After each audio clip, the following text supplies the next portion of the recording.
Is this recording? Trinity's not here and I'm a little sad, but it's fine.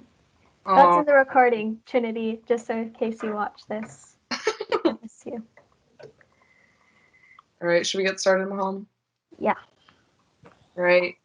Hey guys, welcome to How to Take Your Public Speaking to the Next Level, or Maham has a different name for it, but Okay. Thank you for coming to our huddle. Here's how to manipulate people, which is kind of one aspect of what public speaking is like. So to get started, we have a little, I guess, like icebreaker. Oh, actually, no, one more thing before that. This is, before that. Yeah, if you guys could take a moment to find a random object in your room, it could literally be anything, super random, and just hold on to it, and it'll make sense as we get through the presentation. So we're going to, yeah.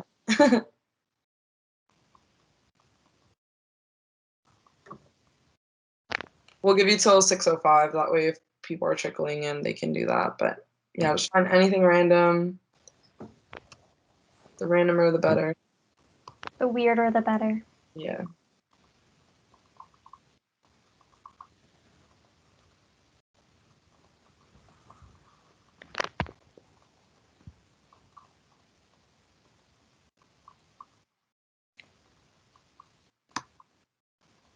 Did everyone find something? If you guys want to put in the chat what your object is, that'd be cool too. Or you could say it. That's fun too.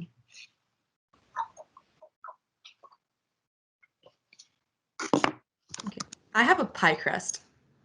Ooh, okay. I have an octopus. Is that like a stuffed octopus? Amber? I have a fidget spinner. Wait, is it fake or real? I like these. Paprika. Ooh, okay. A candle? I feel like a candle will be interesting too. All right, cool. So hang on to those things. It'll make sense once we get through a couple of slides, and we'll tell you what to do with them. All right, Maham, we can go to the next one. Okay, so now for our icebreaker. Since we are talking about public speaking today, we would like to know, who do you think is a good speaker and why?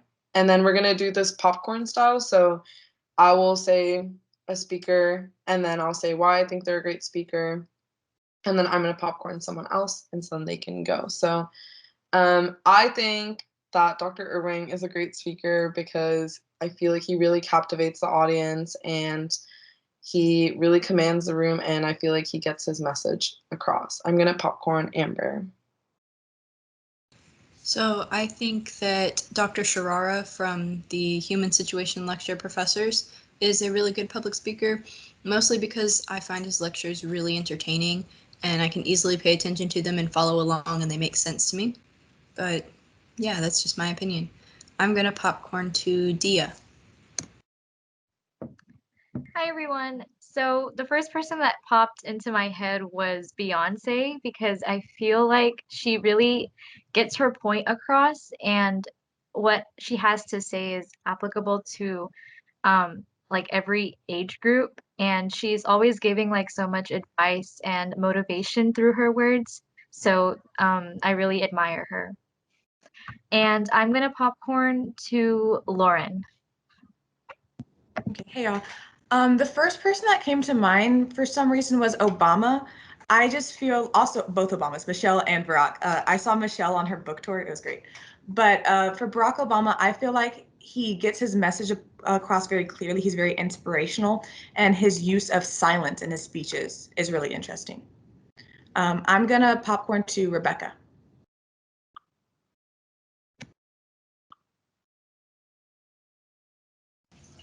Hello, sorry, it's a little noisy where I am right now, so I was trying to make all the sound stop before I unmuted.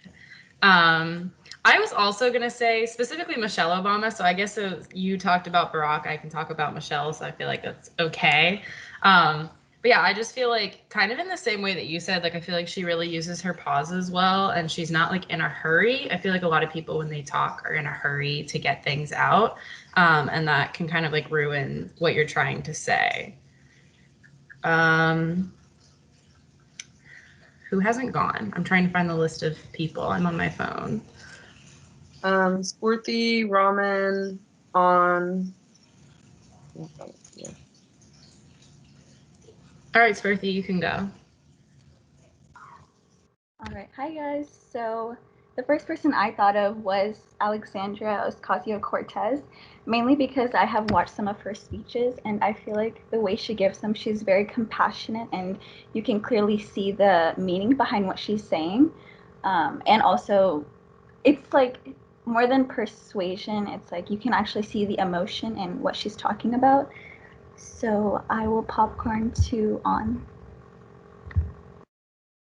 The first person that came to mind was Professor Clayton. He's an engineering professor. I'm saying him because he demands attention. He's entertaining, and he uses metaphors to explain what he's talking about. So I find that really helpful when he's teaching concepts. Popcorning over to Maham. Oh, okay. So I would say I'm a big Doctor Who fan, and so the first person for like me would be Matt Smith, because some of his speeches, it's his character really talking, but the way that he kind of delivers it, just and the way that he kind of in general delivers his speeches, they motivate me, and they're inspiring. Ramen, you've been popcorned. Hi. I think Dr. David Rainbow is a really good speaker. He kind of just knows his stuff whenever he gives out a lecture, and he also doesn't really hesitate often. He uses like hesitations to his advantage whenever he does use them, and he's really well spoken. So that's why I think he's a good speaker. Awesome. Thank you everyone for sharing. So that just keep that in the back of your mind as we go through this presentation, because these are all people we have identified as good speakers, and that's kind of where we should aim to go after this presentation.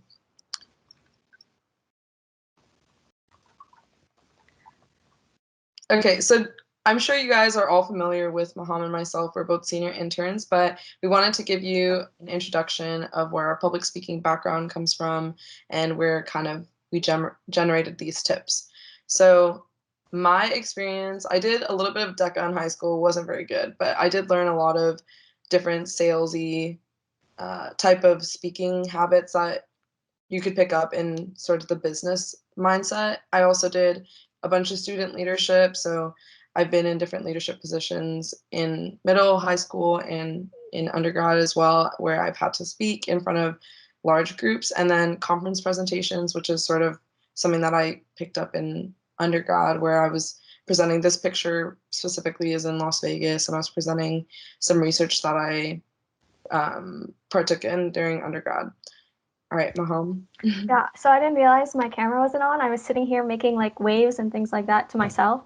But moving on from that, my background's a little bit different from Rashika's. I think she has more of like that kind of leadership aspect. I did like, you guys probably know speech and debate of high school. I did the speech part, not the debate part. I mean, I did mess around in debate, but like that wasn't my forte. So a lot of it was kind of like one person acting. So like dramatic interpretation, prose, poetry. If these words ring a bell to you, please like put a comment, or program oral inter. And then I did club theater last year, which was like such an experience, I think, for me, especially being like kind of more shy on that side, to throw myself out there with just amazing speakers who are like not afraid to be themselves. And then some student leadership in there. I mean, you guys know me from Bonner and Hitch. And unfortunately, you may have had the experience of hearing me talk, but you're going to hear it again today. So, oh. All right. Okay, so the first part of public speaking that I want to cover is audience interaction. And so this meme is kind of interesting. I'm sure you guys have all heard it. because usually the tip that people give you is to picture your audience naked. And this is kind of funny or like in their underpants or something like that. But I don't know if that actually works and that people actually use it. So here are a couple of tips that Maham and I have discussed and from our experiences, as well as like a little bit of research that we did for things that could help you. So one of the things that you should focus on in your audience interaction is knowing your audience versus not knowing. There's going to be instances where you're very familiar. So in student leadership, you probably know a lot of people in the clubs versus not knowing is if you present at a conference presentation like I did. I'm not really familiar with who's going to walk up to my presentation, who's going to be sitting in. So that's something that you definitely want to be aware of. And then you can kind of cater the rest of your speech towards the groups accordingly. And so the next part, which kind of goes hand in hand with that, is identifying who your message will resonate with. So whether that's a couple individuals in the group that you think that really you need to hit home the message that you're trying to deliver, you kind of can pinpoint it. If you have the luxury of having time before you go up to speak, then you want to say, okay, hey, I saw on this meeting, I want to make sure that, as a freshman, she's working on this, a super important skill to develop. And so I would like, when I speak, I want to cater to stuff that she would understand or something that will really resonate with her or stick with her. Another thing that kind of goes hand in hand as well is you never know exactly what you may connect with. Sometimes you may have an anecdote that really resonates with someone that you didn't really expect to do. But for the general rule of thumb, you would want to try to find something that you're connecting with. Like this, we're all humans. And when we speak in front of a group, you don't want to just be like lectured at, talked at. You want something that is actually going to be meaningful to you. Another thing you can do for this is look for cues. So if like in the Zoom world, I guess maybe if they're interacting in the chat, or like if you see people with their camera on and they're nodding, or I mean in person, which hopefully we'll be back to soon, you can see people nodding or like writing notes, and they know that it's really clicking with them, whatever you're seeing. So when you see that you're talking about a specific topic and those cues are reflecting positively, you may want to revisit that thought when you go back to it in your speech, and that way you can kind of feed off those cues. The other thing that you'll also get in addition to cues is being able to study the room, understand who you're speaking to. So this kind of goes back to knowing your audience versus not knowing. You want to be able to scan the room, be like, oh, this audience looks really tired. I need to step up the energy. Or this audience seems like they're really stressed. So let's add something more lighthearted, humorous. This audience seems like they'll really want to connect to the topic that I'm going to talk to. So then you want to tailor your speech like that. And so the other part of that is being able to identify your speaker role. So right here, I think we're all Bonners. So I would say I would classify this more as like a peer speaker to audience relationship. There's also more of an authoritative. So like if Trinity or Dr. Irving were talking, I think that would be a slightly different dynamic, or like if there's like a president of a student organization or something like that. And then there's also the general public, again, going back to like a conference presentation, just a mishmash of people not really sure how to do it, but you're just going to establish rapport however you're going to do that.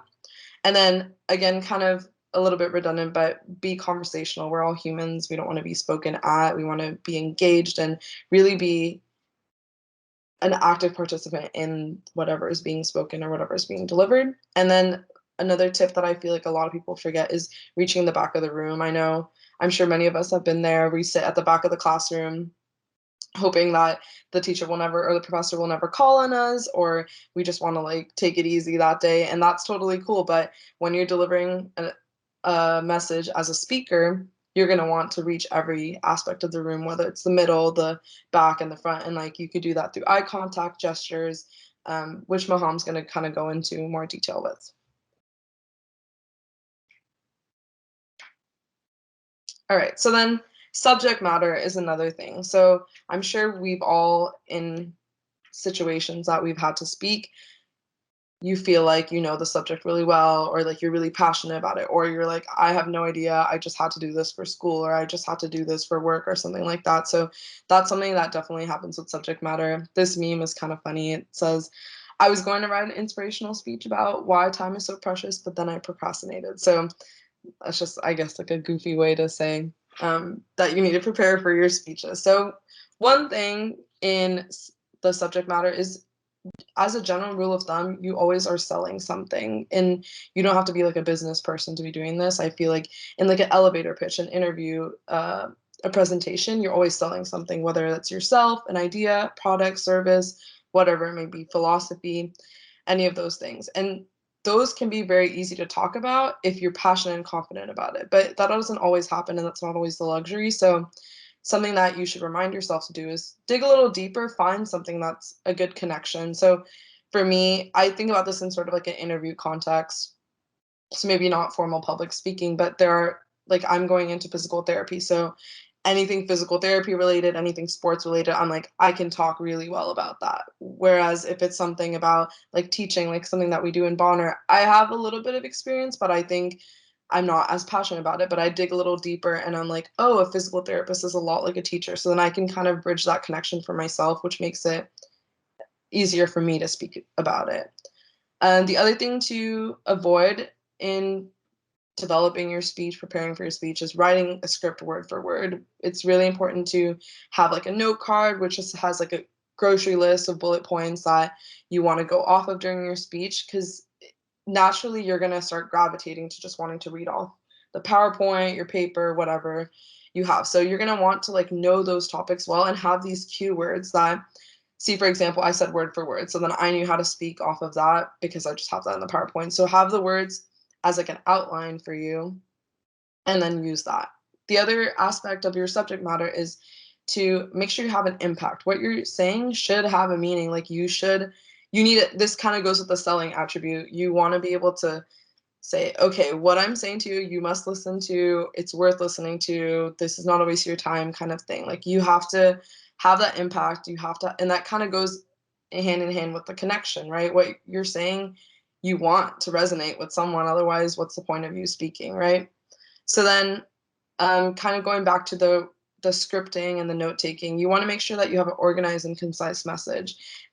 I kind of think about this as like essay writing, because you want to have an introduction, a body, and conclusion, and you want to be able to articulate your main points, but also you want to keep it simple, as simple as possible. So for example, the subject matter of this presentation is about public speaking, so I'm not going to go off and talk about like interviews or like elevator pitches, maybe, if that's not quote unquote public speaking. But it's important to have a single objective. That way you don't lose your audience and all of that. And it's important to keep tying back to the main point. So kind of like how we would have a thesis and you would, every body paragraph, describe some element of your topic, but then you'll tie it back to the greater theme. And that makes it easier for us to digest. I know, I forgot who said it, but someone was saying, I really like the way we can follow his lectures and stuff like that. So that's like a really important aspect for your audience to be able to follow along with the presentation. One of the next points is integrating relatability. Again, going back to being human, we want to do something that's like a common ground. If I'm out here talking about building rockets or something like that, I'm sure like whoever's in engineering or something like that, that's going to resonate with them, but maybe not everyone. So I don't want to exclude all of my audience members. I want to include as many people as I can and try to find something that grounds us as humans and something that is common to all of us, or at least the majority of us. And you want to connect it to a topic that the listener is familiar with or passionate about or something like that. So right here, I know that we're all Bonners. If I say something more service leader oriented, I think it would really be something that all of you guys could listen out to. So just think about relatability, think about how you can, again, establish that connection with your audience. And then the other thing is, you're not always going to have the luxury, and you're not always going to be so lucky and fortunate as to have everyone's audience, like everyone in the audience, captivated. So you want to say something quote unquote right, or you can add a little humor. So I guess a good example of this is in a customer service, like if we're talking about customer service topic, we'd say the customer is always right. Like I feel no one's going to really argue with that. That seems pretty good. Or like Disneyland is like the happiest place on earth. I feel like people are just going to sort of accept that. There's some things that are just fact. The other thing is humor, which Maham does a really good job of explaining this, so I'll let her do that. But just adding a little bit of an element to take away from the seriousness, or just, again, like switching it up, changing the pace of the speech, and that way you can have a sort of like a jump start to recaptivate your audience. Yeah, on to Maham. And if you guys have any questions, feel free to drop them in the chat. We do have a couple more interactive portions. Ooh, okay, Amber said, about the humor part, I have a friend who wrote a paper on procrastination. Here's the title here. I love that. That's awesome. That's pretty cool. All right, Maham, to you. I don't know if I have much on the humor part, but what I want to basically talk to you guys about is kind of how to present yourselves when you're talking. And so one of the first things, and this is very theater world, and so you might have heard it, but I think it really resonates towards every speech that you do, is that you need to be speaking from the diaphragm. Your chest voice, or like building up, pushing out that chest voice, is your most confident sounding voice. It's the one that's gonna, it's your strongest kind of voice here. Here, you might hear when you're actually talking. Like if I'm talking right here, this is using my throat voice. Like you can hear it kind of comes from your throat. And when you're being like when you're talking on a maybe person to person basis, you might find yourself using that throat voice a little bit more. And then you can go a little bit deeper, and it might be a lot more deeper, and that's further than your chest voice. And that's going to also lower your tones and your sounds a little bit. So you want to try to like speak out here, and you're going to feel your belly kind of pushing in. That voice is the one that you need to try to use every time you speak. Every time that you're sitting there in the room, you want to use your strongest voice. And so part of what's going to help you use your strongest voice is your body posture. If you have a tight body posture, your shoulders are down, you're like in there, it's going to be hard for your voice to come out. It's going to be hard for you to even look confident. You're going to look a little awkward and nervous. And so you need to kind of like, sometimes what I do is like I pretend like there's something under my arms, one, to kind of have that open body posture, and you want to keep your back a little bit straight so that you're actually out here like talking. And you might have to also kind of loosen up your facial expressions too, and I'll talk about facial expressions in a little bit, probably more about like how I still struggle with them. But people are looking at you when you're talking, and so when I'm nervous, I kind of forget to move my face. I look like a potato talking. And so like it might help to kind of move around your jaw, your eyebrows, and things like that as you go through it. Like Rashika had mentioned before, you're being conversational. I'm not talking to just a group of people. I'm talking to individuals. I'm talking to Dia. I'm talking to Sporthy. I'm talking to Rebecca or Samiha. And all these people matter to me, and that message that I want to get across to them matters to me. And so I want to like express in a way that like I'm actually just talking to them. And so Lauren mentioned this a bit earlier when she talked about Obama, right? The pauses. And so pauses can be impactful in a way, especially right before you're about to deliver the main point of your speech. And so personally, like Rashika's, one of the things is you can use a drink of water. I personally just kind of like that breath. I think it can also be a little bit, when I said how to manipulate people, guys, like I meant that. Like I genuinely think that the way that you speak and you talk can be manipulative. I mean, you're all just kind of like acting up here, and that's the purpose. Your message is important enough that you have to portray it in a way that gets people like wanting to listen to you. You have to give a moment. You have to do something like that. And then here, like, and it's really just like you watch a speech and they kind of gave that pause there, and then they say something really emotional, or they say a joke, and it's manipulative in fact, but it's something that like is powerful. Hand gestures. So oftentimes, like what I said, like people are looking at you, and there's a lot of basic hand gestures that you can do. So you'll notice sometimes speakers have their hands like here. Like when you have them here, you're kind of being more vulnerable, and this can show like when they're just straight down, but it also kind of feels a little awkward if your hands are like right by your legs. I don't know if you know what I'm talking about, but like, you know, you're just kind of standing there a little bit like a fish. Oh man, okay. You'll see like a lot of speakers have their hands here, like by their stomach, right? And so some of the basic ones is like, here's this point and here's that point. You'll see a lot of people do this every time they're delivering points, or like presenting one thing. And then you'll have these kind of little fists. That's also another hand gesture that's often used that you guys can use when you're talking. It's kind of like I'm pointing out something. if you have a PowerPoint, I think it's really great to actually point to your PowerPoint, to actually engage with like, yeah, look at this, or look over here. It's important to keep that body posture open, so you're taking up space. And personally, I feel this is more important for females than males. And so I'll tell you, it's honestly part of it's the height difference. Okay, people who are taller take up more space on that stage. People, you look at them. And when you're a female, you're small. It feels like, you have to try a lot harder. So you have to be present. You have to take up the room. You have to open up a little bit so people actually look at you, so people hear what you're saying. And so keep that hand gestures open kind of thing. And so I've seen this a lot in like speech and debate, just kind of watching male speakers compete and then having the female speakers compete. And you'll notice a lot like it's easier to be biased towards the male because they take up the stage. But the females are like just as powerful. But you have to, one, use your most confident voice, and you have to not be afraid of the room. So move around if you need. Be careful like moving around.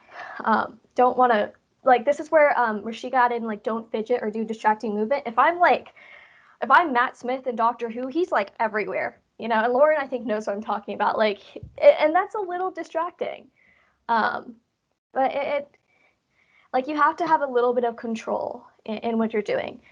And so part of it is also trying to avoid being monotone. And so you'll notice kind of a lot of speakers end up doing this too, is that they keep their voice really flat.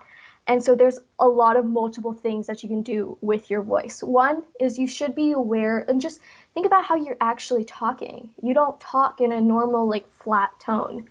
Your pitch, the higher you go, might make a bigger difference. The lower you go might make another difference into what you're saying. When you're saying a joke, you might go a little higher or even lower. It varies right there. There are certain points that need to be said louder. There are certain points, or especially when you're going emotionally, most speakers will go softer in tone. And so that is something to be kind of aware of when you're talking. Is like, okay, what am I saying here?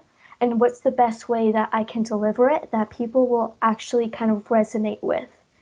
And when you're being emotional, you're gonna one, slow down your tempo, so the speed that you're actually talking in.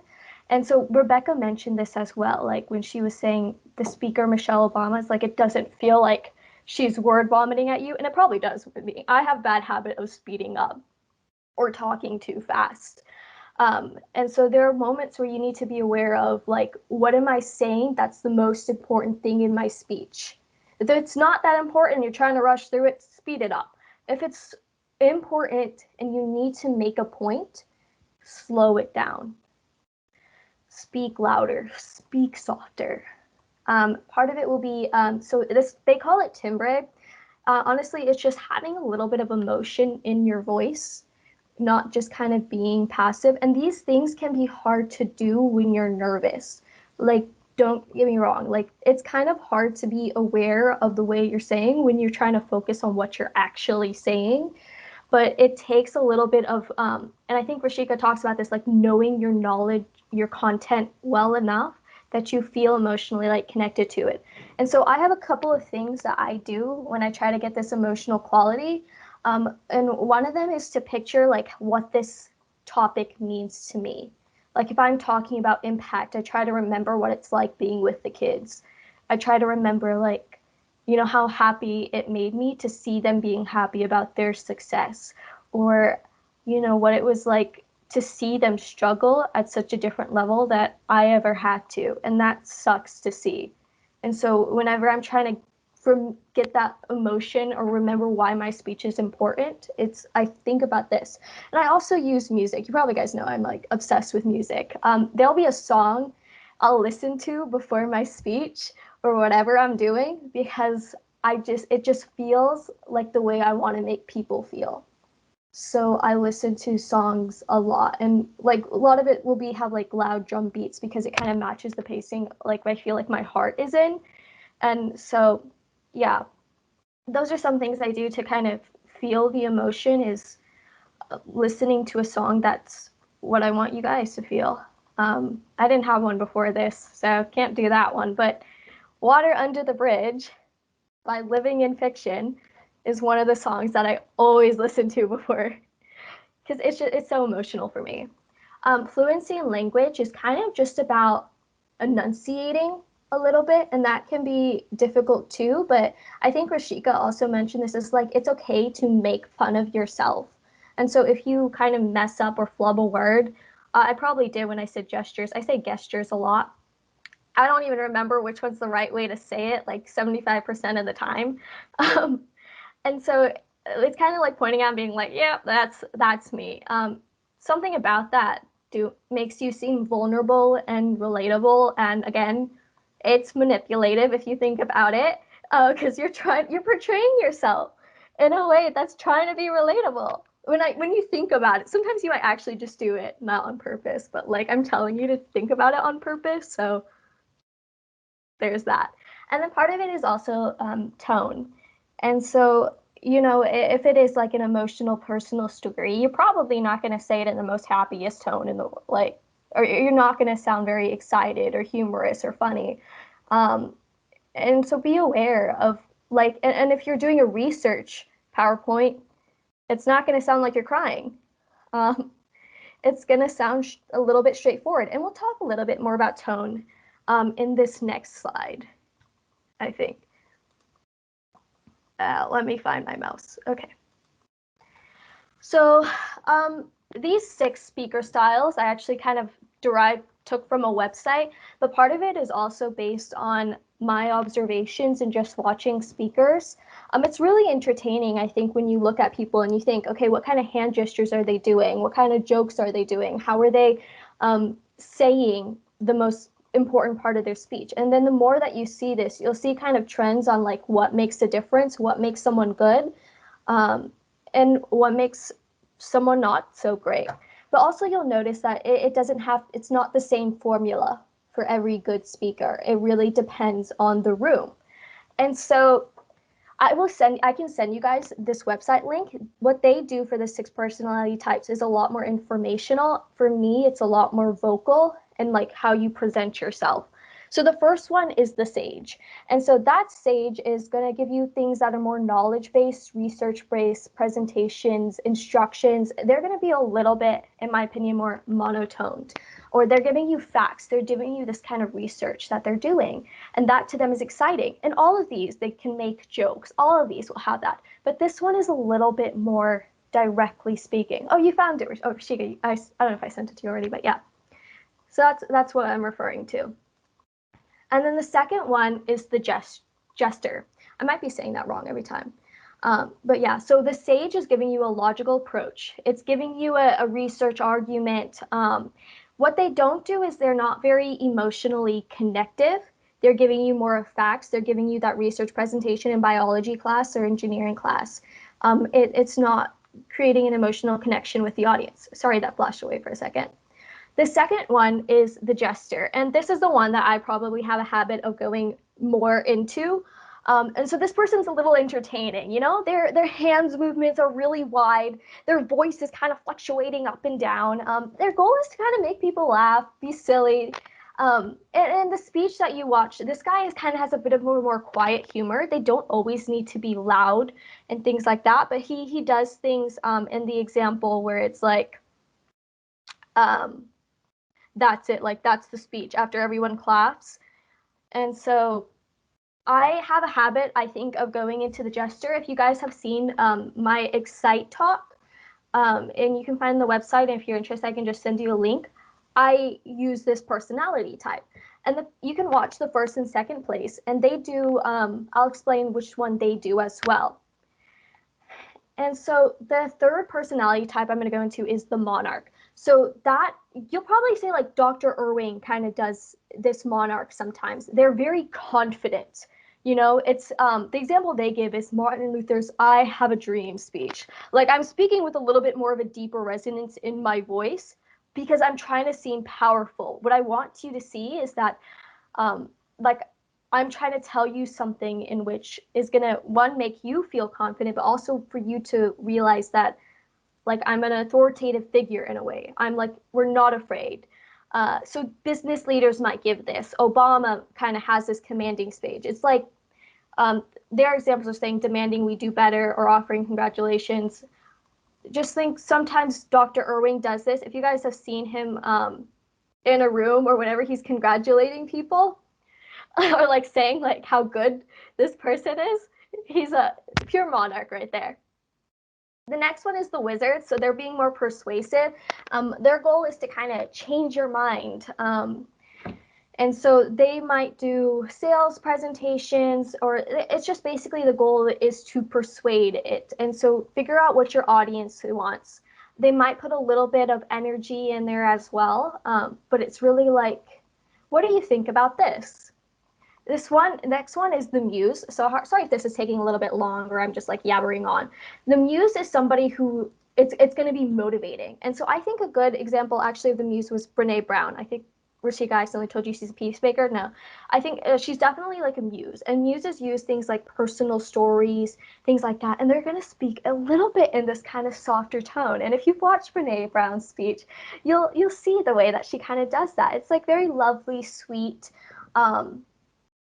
That's her personal story connection way. And if you watch like the first place Excite Talk, if you guys were interested in like competing from 2019, I think her name was like Leah or Lila, I forgot. The person who got first place, she was definitely a muse. And you could feel that in the room because the way that she was talking to you, it felt very like simple, honest, and vulnerable in a way. And so that muse kind of has that emotional connection that they're trying to get with the audience. And the peacemaker is going to have a lot of audience interaction.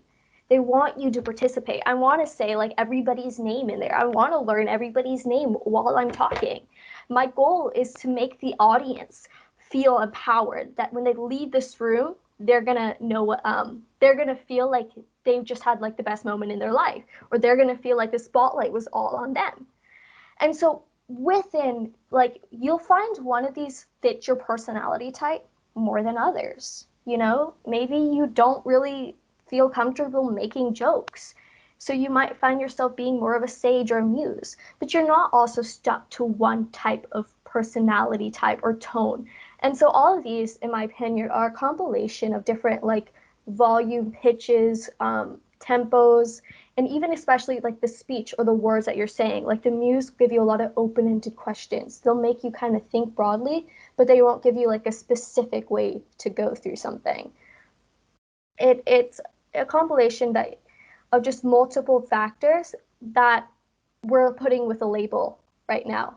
And it's easy. You can have multiple of these in one speech as well. You can start off being a jester, and then you can go into the middle of your speech being a sage, and then, you know, being a muse afterwards. But it's kind of just still being aware of how you are presenting yourself and the content that you are presenting it in, and what your audience is going to like the best. And you might get it wrong. I've gotten it wrong multiple times. I promise you. For example, the Excite Talk, I was a jester. I think they liked muse more, but that doesn't mean necessarily that I did a bad job. I just had a different style, and it like not everyone is gonna like a certain style, and so it is kind of like what it is. It can either be like how much you choose that fits your own style, or how much you need to fit into your audience's style. And again, part of it is unfortunately like you're trying to get your message across, so you do need to fit into the audience's style sometimes. Your message is the most important thing that needs to get across. So what do you need to do to get it across? So you might need to inhabit some different like ways to talk. Does this make sense to everybody? And go ahead, just put it in the comment below. Like, do you find yourself falling into one of these categories? I'd say like Trinity is like a sage sometimes, or a muse. But yeah, you can comment. I'm gonna wait for a message so I don't feel completely lonely.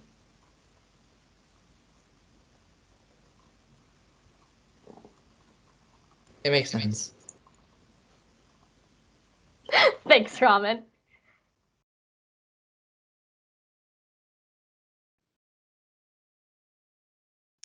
I see that, Dia. All right. Okay, so we can go on and on about different speaker styles and how you connect to your audience and this stuff, but I think the biggest thing, like standardized testing, public speaking, is about practice. So right now we're going to do a little activity with the item that you picked up. For those of you who joined us, we're just talking about a random item. I have this whiteboard eraser, so you can use that. So what we're going to do here is we're going to do a 1-minute sales pitch to everyone in this room. You're going to try to sell that object, talk about it as passionately as you can, and it's going to go for about a minute. So do we have any, Maham, do you want to go first, or do we want to pick on someone? Pick on someone. I've talked so long. I'm so Okay. sorry, guys. True. You've heard our voices enough. So I'm going to pick on someone. I really want to know about the octopus, so I might have to pick on Amber. So maybe, Maham, maybe if we want to go to, like, stop sharing so we could see everyone. Okay, yeah. How do I stop sharing it? I've stopped, yeah. Okay. Amber, are you willing to, like, go? Okay if you're not, but yeah. But you should. Oh, is she not here anymore? Oh, no, she is. She is. Amber, you still there? Yes, I'm here. Sorry about that. Okay, you're good. You're good. All right, so you ready? I'm gonna time you. I'll like wave when you have like 10 seconds left. Am I going first? Yeah. Okay. Do your best. This is just casual, obviously, just great practice. But yeah, do your best. Sell us your items. All right, ready, set, go. So this is the reversible octopus. One thing I actually didn't know about it is that they have names. They come in different colors. This one's yellow and it's happy. And then you flip it like this. And this one's angry. And he's got a little swirl on his head. So if you're feeling happy, you can have it be yellow and happy. Or this is supposed to be red, but it's pink, angry. And then you can tell whoever that you are not feeling or are feeling a certain way. This one's name happens to be Amber. I kind of found that funny, didn't realize it till I got it as a gift. They're really good to give as gifts. Actually, there's been a lot of videos that I've seen that are, oh, hey, my girlfriend's not feeling happy. I can tell because she's got this side out, so I got her a bunch of chocolate kind of thing. Or she is feeling happy now kind of thing. And there's a bunch of deals going on actually, so it's like buy one get four free kind of thing. And there's tie-dye, there's black and white, there's a ton of different colors, and they all have different names. So yeah, these are the reversible octopus, and you can put them on your head. Thanks, Amber. That was lit. Everyone, go get your octopus. Amber just sold that to you. Mine's name, I named it Squish. Oh, awesome. Amber, do you want to popcorn someone to go next? Sure, Lauren, you can go ahead. Okay, great. I've done this activity before, but only for like filler words, where every time you said a filler word, you had to restart. So this is much easier. Maybe you can try it with the filler words. We'll see. We'll see. All right, whenever you're ready. Everyone, this is my amazing pie crust. It's pre-made, it's cheap, it's easy to buy, and you should buy it today. We're all living in the middle of this global pandemic. We're all struggling really bad. Don't even try to hide it. And we all need a little pick-me-up every now and then, but we have no energy left. This pie crust is the perfect solution. Maybe you want something sweet and it's 2 a.m. Instead of spending so much time in the kitchen making that perfect flaky crust, you get this, you get your little no-bake cheesecake. 15 minutes later, boom, perfect snack, perfect pick-me-up. You're socially distanced, it's cheap. I cannot stress that enough. A lot of people are out of work and it's just so convenient. Personally, I'm here at the dorm and there is no storage space whatsoever. And you don't need it for that because there's not a lot of ingredients you have to have. It's one item. And the great thing is it's also multi-purpose. So currently it's still, it's completely covered. But then as soon as you use it, this plastic part pops off and it's a lid. So it's perfect for every situation. You can go out to your local store and get it now. Yes. Should we have one more person go and then move on? Yeah, we can. Who would? Maybe we could do two. If someone, I feel like Sporty and Dia, they're on the screen. Because it's like 6:50. Real quick. Okay, we'll do 45-second ones then. DR Sporty, do you want to go? You guys want to do Sporty, you go. Sporty, you made Oh the my face God. first. Okay. So, Ew. sorry, can y'all hear me? I don't know if my. Okay. So I have this expo marker. It is red expo marker because we all want to represent UH, right? We love that. This is pretty easy to use. Obviously, if you don't want to make anything permanent, you can just go ahead and write it on a whiteboard. And let's say you change your mind. I know I am very, like I fall into this a lot where my thoughts always switch up like what's happening right now. So you can just take it and then erase it. It's super quick and easy. Yeah, and also they come in a lot of different colors. They're very inexpensive, so you don't have to worry about spending too much money. And yeah, so this is the expo marker. That's short of time, and that was No, pretty that's bad. fine. I'm so We sorry. weren't even actually No, talking. that's So awesome. you're good. All right, Dia, you're next. All right. Hi, everyone. Help yourself de-stress with a beautiful scented candle. It says that you are the best, a reminder that we all need from time to time. The smell of scented candles stimulates our brain to associate ourselves with happy memories and emotions. And no matter who you are, we are all going through something, and it is often necessary to de-stress at the end of a long day or to start your day. Sorry. Or to start your day with a beautiful scented room right after a nice shower. That is just an example. So they are right now cheap at Target, and go get one. Awesome. You guys are pros. You didn't even need to come to this huddle. You Wait. guys are already great speakers. Do we want to talk about the Wolf on Wall Street thing real quick? Yeah, sure, go ahead. Okay, how many of you guys actually watched it? Yeah. So there's okay, Amber and Ann. So you might know what I'm talking about. So he has that thing, and so I was just watching a video randomly. I don't know why at YouTube last night, where he goes, "Sell me this pen," right? And you guys seen that scene probably. Like he goes up to people and goes, "Sell me this pen," and they go, well, this pen is really nice and fancy," and he's like, "No, that's it. Like you didn't sell me that pen." And they do this multiple times. The person's like, "Well, it's a really great looking." No. So then he goes up to his expert friend. He's like, "Okay, this is how you should actually sell me the pen, or like how you sell something."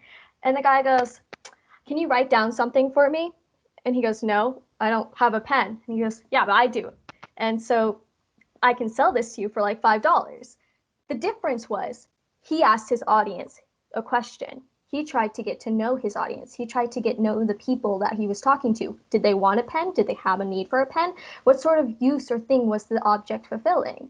And so you guys did that in a way with your speeches, where you said, okay, we're in a pandemic.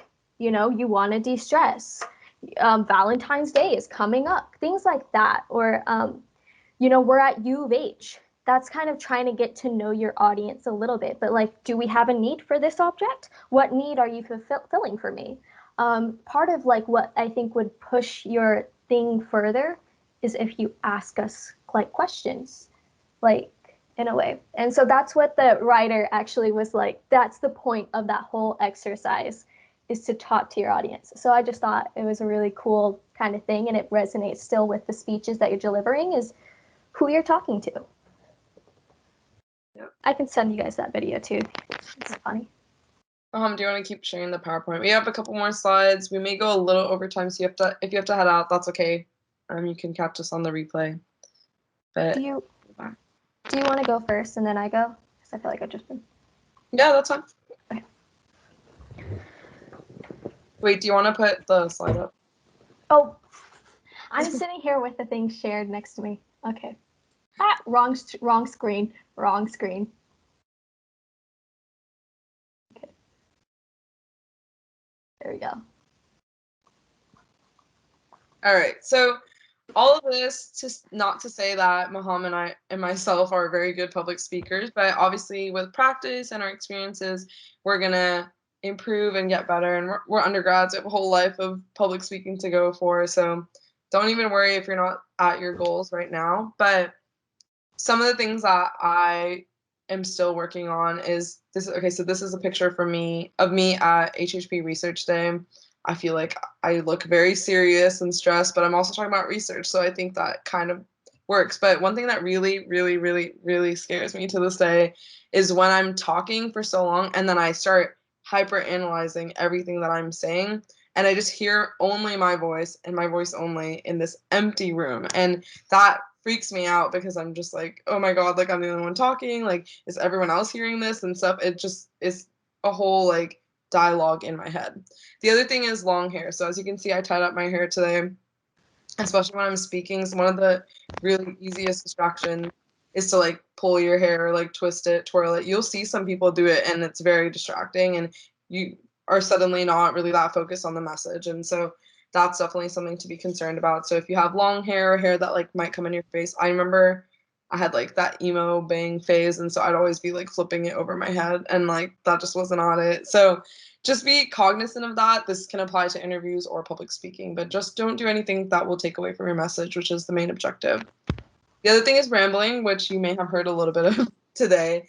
Sometimes when you're super passionate about things, you just keep going on and want to add more detail, but it's important to come back to the outline that you may have created, the notes, the initial plan that you had for your speech. The other thing is staring into your audience's soul. Sometimes this kind of has to do with eye contact. So sometimes when you're going to certain individuals instead of like scanning the room, I feel like scanning the room is kind of impersonal, but it's a good way to start. When you're wanting to practice eye contact, you don't want to be staring at the ground, obviously, and not into your notes.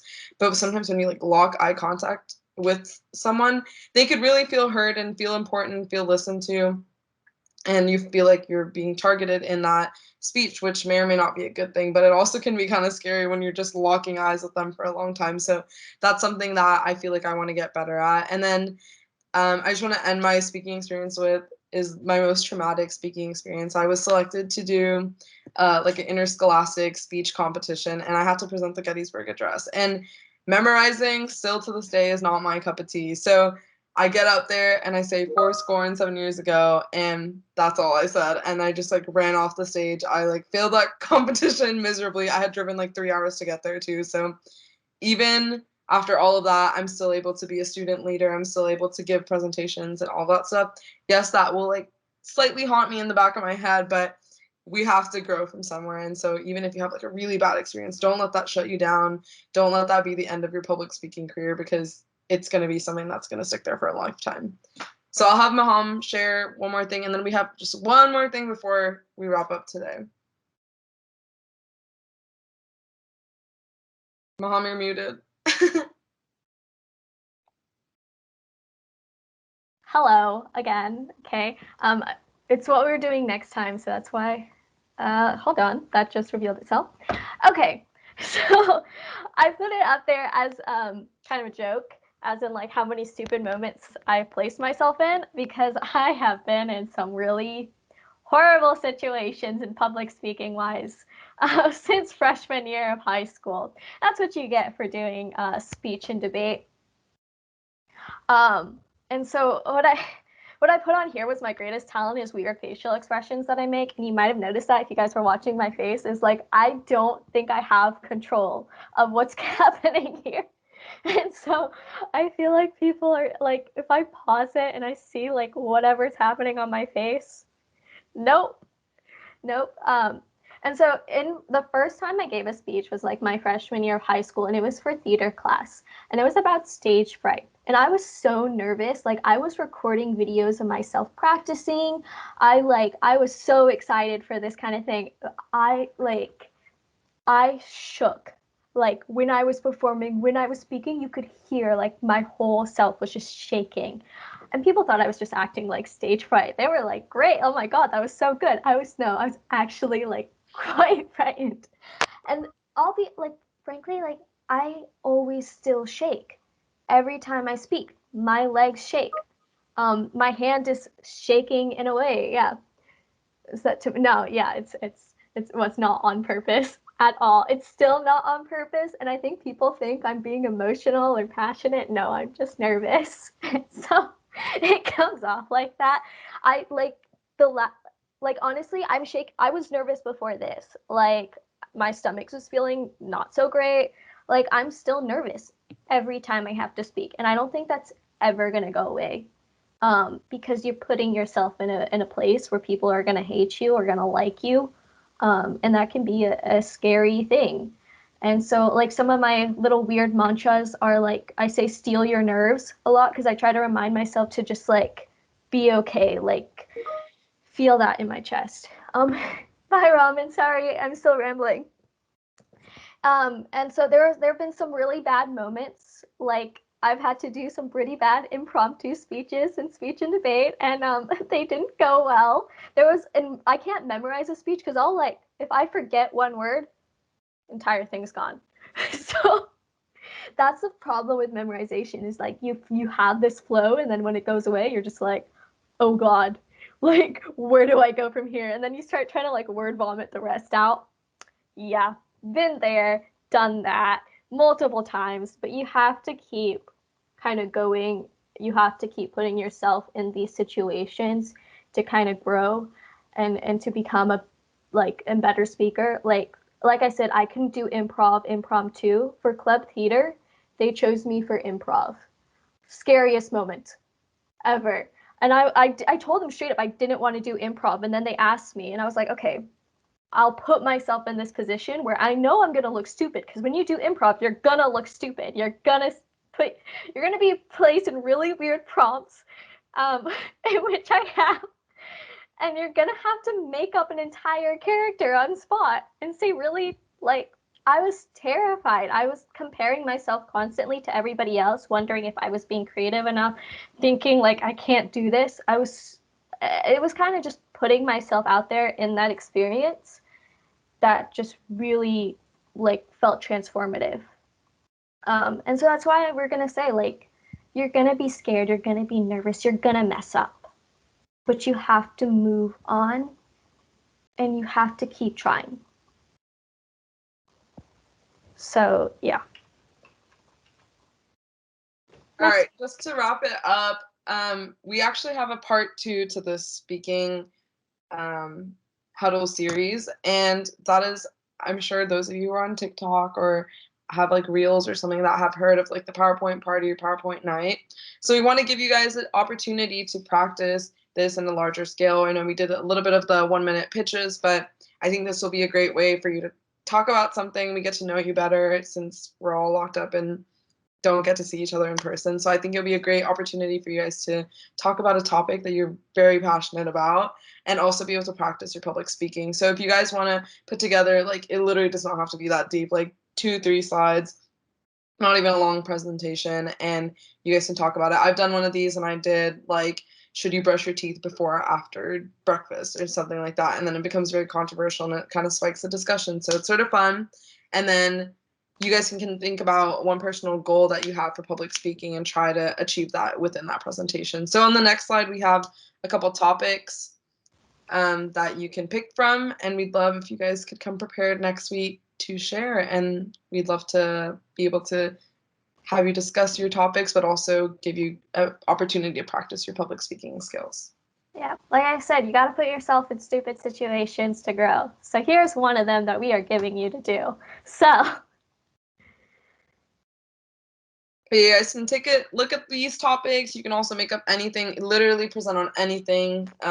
You can see everything from like best love reality show, or is water wet? So like very controversial topics, and like conspiracy theories and whatnot. So just pick something, make it fun, put on a Google Slides. You can feel free to contact me or Maham, and we'd be happy to help if you have any questions. But that's about it. We'll share this PowerPoint with you too. Right. And we really appreciate you guys being here. We're all hoping that you're going to grow into the best speaker and public speaker that you want to be. And yeah, we look forward to seeing you next week. If you have any questions, feel free to stick around. If you just want to say hi, if you want to talk about a topic, that's cool too. Thank you guys for coming. I would rather be a sentient strawberry because that means I could be with the one from Cloudy with a Chance of Meatballs. You gotta make a PowerPoint on it. Now we gotta see it. We gotta see all. Oh, I already have a PowerPoint of something I want to do. Solid. Thanks All for right, the thanks presentation, guys y'all. again. Thank you. Bye. Thank you for having us. This was so helpful. Thanks, Leah. Thank you, Lauren. Thank you, Spurti, Amber, Samiha. All right, thank y'all. Bye. Bye.